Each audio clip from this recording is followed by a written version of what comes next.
अगर आपको लग रहा है कि इस यूनियन बजट 2026 में मिडिल क्लास को कुछ नहीं मिला, मार्केट गिर गया और इन्वेस्टर्स दुखी हैं और सरकार सिर्फ टैक्स बढ़ा रही है, तो आप अकेले नहीं हो।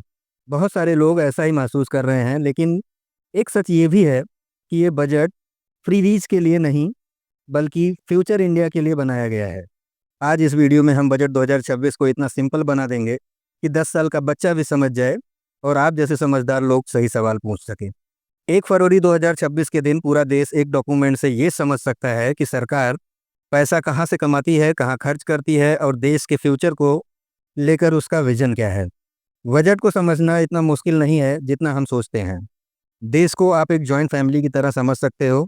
हम सब लोग टैक्स के थ्रू घर का खर्चा चलाते हैं। अब घर में गार्जियन को डिसाइड करना होता है कि पहले छत ठीक करनी है या बच्चों की फीस भरनी है या शादी के लिए पैसा बचाना है। बस इसी तरह सरकार को भी डिसाइड करना होता है कि देश का पैसा कहाँ खर्च करना है, कहाँ नहीं। अगर देश 1 रुपया कमाता है तो वो रुपया अलग अलग जगह से आता है। कुछ हिस्सा इनकम टैक्स से आता है, कोई कॉरपोरेट टैक्स से, कुछ जीएसटी और बाकी टैक्सेस से आता है। थोड़ा बहुत नॉन टैक्सेस रेवेन्यू होता है, लेकिन इतना सब होने के बाद भी सरकार के पास इतना पैसा नहीं होता कि सारे खर्चे कवर हो जाएं।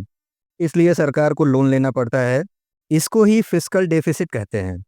सीधी बात यह है, देश के पास अनलिमिटेड पैसा नहीं है, इसलिए हर साल बजट में प्रायोरिटीज सेट करनी पड़ती है। सरकार सबसे ज़्यादा पैसा इंटरेस्ट पेमेंट, डिफेंस, सड़क और highway, railway, fertiliser subsidy, rural development, education और हेल्थ जैसे सेक्टर पर खर्च करती है। अब यहाँ दो तरह के खर्चे होते हैं। एक होता है रेवेन्यू खर्चा, जैसे सैलरी, पेंशन, सब्सिडी, ये हर साल रिपीट होते रहते हैं। दूसरा होता है कैपिटल खर्चा, जैसे सड़क बनाना, रेलवे लाइन बढ़ाना, पावर प्लांट या हॉस्पिटल बनाना। ये एक बार खर्च होते हैं, लेकिन इनके फ़ायदे सालों तक मिलते हैं। इस साल के बजट का फोकस ज़्यादातर कैपिटल एक्सपेंडिचर पर है, यानी ऐसे खर्चे जिससे फ्यूचर में देश को फ़ायदा मिले। इस साल के बजट का फोकस शॉर्ट टर्म रिलीफ देने से ज़्यादा लॉन्ग टर्म ग्रोथ पर है। इंफ्रास्ट्रक्चर पर ज़्यादा पैसा लगाया जा रहा है, जैसे highway, high speed rail, corridor और शहरों के डेवलपमेंट। मैन्युफैक्चरिंग को बूस्ट करने के लिए टेक्सटाइल इंडस्ट्री और फाइबर मिशन जैसे प्लांट लाए गए हैं। रेयर अर्थ मिनरल पर फोकस किया गया है, जो फ्यूचर में स्मार्टफोन, इलेक्ट्रिक व्हीकल और डिफेंस के लिए बहुत इंपॉर्टेंट होने वाले हैं। टूरिज्म और मेडिकल टूरिज्म को प्रमोट करने की बात हुई है, क्योंकि जब फॉरेन टूरिस्ट आते हैं तो फॉरेन करेंसी देश में आती है। स्पेस, ऑटोमिक एनर्जी और रेलवे जैसे सेक्टर में भी फ्यूचर के लिए बेस तैयार करने पर ध्यान दिया गया है। सीधी बात यह है कि बजट आज तुरंत खुशी देने वाला बजट नहीं है, बल्कि कल के लिए ग्रोथ तैयार करने वाला बजट है। अब बात करते हैं मिडिल क्लास और इन्वेस्टर्स की। मिडिल क्लास को इस बजट में कोई बड़ी टैक्स रिलीफ नहीं मिली। इनकम टैक्स रिफंड डिले होने के इशू भी अभी भी लोगों को परेशान करता है। टैक्स बेस को कैसे बढ़ाया जाए, इस पर भी कोई बहुत स्ट्रॉन्ग प्लान नज़र नहीं आया। इन्वेस्टर्स के लिए भी शॉर्ट टर्म में चीज़ें उतनी पॉजिटिव नहीं रही। कैपिटल गेन पर कोई बड़ी राहत नहीं दी गई। फ्यूचर एंड ऑप्शन पर एसटीटी बढ़ाने से ट्रेडर्स नाराज हैं। मार्केट पहले से ही प्रेशर में था और फॉरेन इंस्टीट्यूशनल इन्वेस्टर पैसा निकाल रहे हैं, इसलिए शॉर्ट टर्म में मार्केट का मूड खराब है और इन्वेस्टर थोड़ा दुखी हैं। लेकिन लॉन्ग टर्म में इंफ्रास्ट्रक्चर, मैन्युफैक्चरिंग, डिफेंस और रेलवे जैसे सेक्टर पर फोकस होने से इकोनॉमी को स्टेबिलिटी मिल सकती है।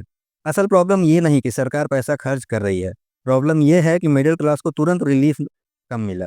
टैक्स कंप्लेंट्स का बोझ कुछ लोगों पर ज़्यादा पड़ता है, जबकि काफ़ी लोग अभी भी कैश इकोनॉमी में रहते हैं, सिस्टम को अवॉइड कर जाते हैं। इकोनॉमी सर्वे बार बार ये बातें कहती है, जब तक हम ग्लोबली कम्पिटिटिव नहीं बनेंगे, एक्सपोर्ट नहीं बढ़ेगा और अपनी प्रोडक्टिविटी इंप्रूव नहीं करेंगे, तब तक रुपीस का प्रेशर रहेगा। बजट में डायरेक्शन देखी गई है, लेकिन असली टेस्ट एग्जीक्यूशन का है। जो चीज़ें अनाउंस की जाती हैं, क्या वो ग्राउंड पर उतनी भी है या नहीं, ये देखना ज़्यादा ज़रूरी है। आम आदमी के लिए शॉर्ट टर्म में ये बजट थोड़ा महंगा और डिसअपॉइंटिंग लग सकता है, लेकिन लॉन्ग टर्म में जब इंफ्रास्ट्रक्चर बढ़ेगा, इंडस्ट्रीज ग्रो होंगी और नया प्रोजेक्ट आएंगे, तो जॉब और अपॉर्चुनिटी भी बढ़ेगी। इन्वेस्टर्स के लिए शॉर्ट टर्म में अस्थिरता रह सकती है, लेकिन जो लॉन्ग टर्म सोचते हैं, उनके लिए इंफ्रास्ट्रक्चर, मैन्युफैक्चरिंग, डिफेंस और रेलवे जैसे थिंग्स आगे चलकर अच्छा पोटेंशियल दिखा सकते हैं। बजट कभी भी परफेक्ट नहीं होता। हर बजट में किसी न किसी को लगता है कि उसके लिए कुछ नहीं हुआ, लेकिन बजट एक डायरेक्शन दिखाता है। सवाल ये नहीं होना चाहिए कि बजट में मुझे आज क्या मिला, सवाल ये होना चाहिए कि 5 साल बाद इंडिया कहाँ खड़ा होगा। अगर आपको फाइनेंस और इकोनॉमी जैसे कॉम्प्लेक्स टॉपिक को सिंपल हिंदी में समझना पसंद है तो फिर आदित्य को सब्सक्राइब जरूर करें।